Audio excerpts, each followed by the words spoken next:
5 Ways to Agitate the Senses by Krishna's Mercy. Quote, materially, everyone wants to satisfy his senses, and he wants God to be the order supplier for such satisfaction.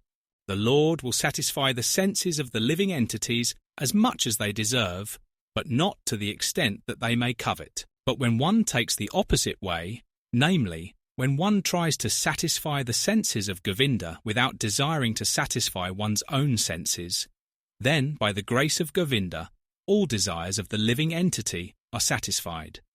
Shrila Prabhupada, Bhagavad-gita 1:32-35 Purport. 1. Eat too much. Why are you so tired today? Oh, because of dinner last night. Who told you to eat the entire pizza pie? Save some for later. I get it that the food tastes best when it is fresh out of the oven, but think in the long term. You will eat again. It is not like this meal is your last on earth. Just see the negative consequences. You can barely do anything today. You are useless. 2. Eat too late.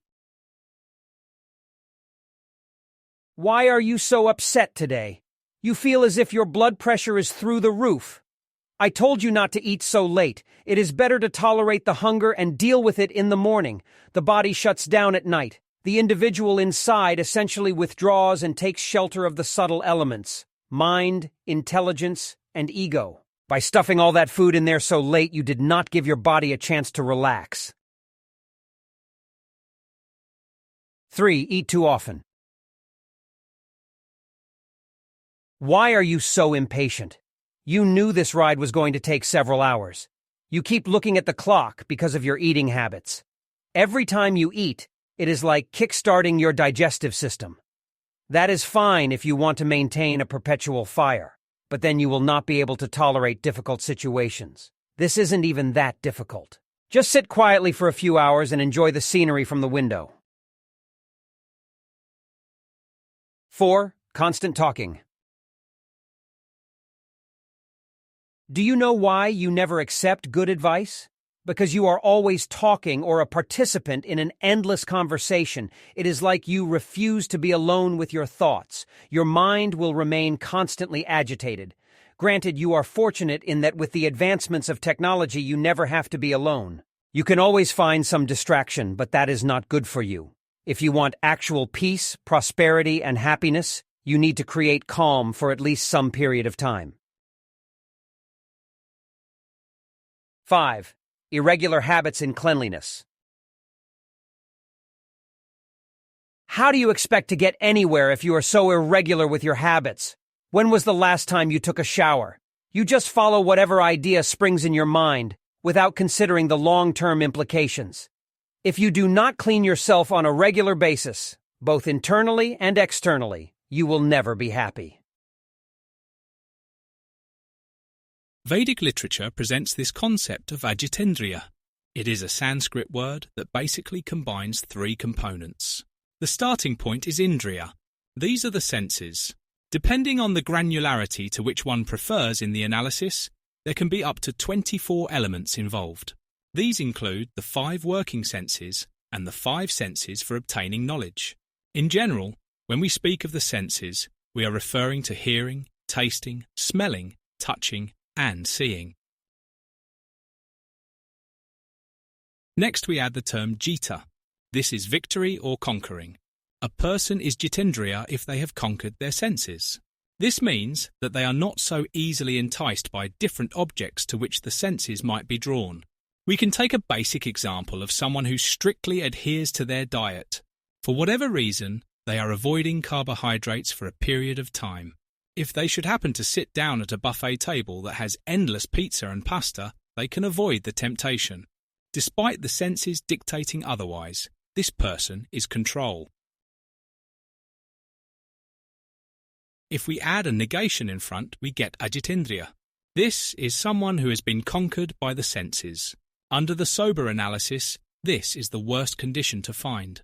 We have notable characters from history who suffered from this pitiable condition despite the visuals providing a different story. Hiranyakashipu and Ravan were literally kings of the world. They controlled practically everything. They could eat and sleep as much as they wanted. They did not need to ask a manager for using PTO days. There was no limit to the intake. Despite the comfortable position, they were both agitendriyat. Avashyam vinashishyanti sarve Ravana rakshasa.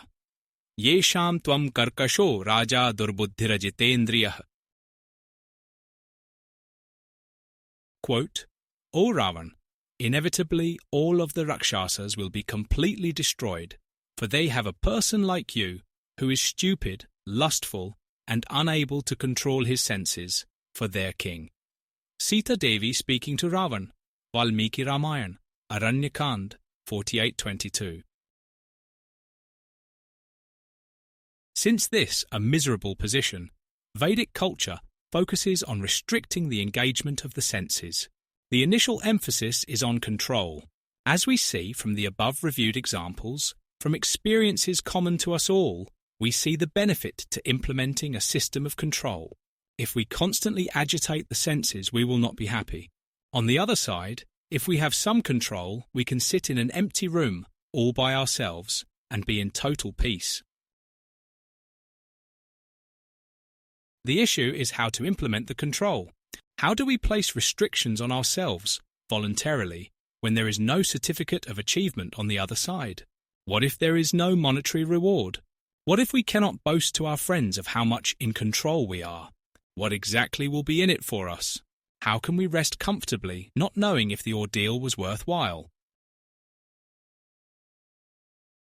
In this regard, His Divine Grace A.C. Bhaktivedanta Swami Prabhupada mentions a specific name of God. The Supreme Personality of Godhead is known as Govinda, because he gives pleasure to the cows and to the senses. This pleasure is through his association. Since God is absolute, he can give association through his image, through his words recorded for future consultation, and even through his name. This means that if I remember Govinda, if I try to satisfy his senses instead of mine, I automatically inch closer to the Jitendriya platform. I am doing this for my ultimate benefit while maintaining the interest of Govinda. I am not necessarily trying to win a content. I am not looking for a gold medal in an Olympic sport measuring sense control. This dedication to the satisfaction of Govinda's senses is known as Bhakti Yoga. The life of Bhakti is not for eliminating the senses. Rather, we simply reduce the agitation. Otherwise, the use of the senses turns profitless. It is an artha. The highest artha, Purushartha, is actually spiritual in nature, and it is automatically satisfied in the connection with Govinda. In closing, since too much to eat, exhausted in my seat, since steadily repeated, by conditions defeated, agitation not the way, the wise and knowledgeable say, satisfaction to Govinda try, for climbing to platform high.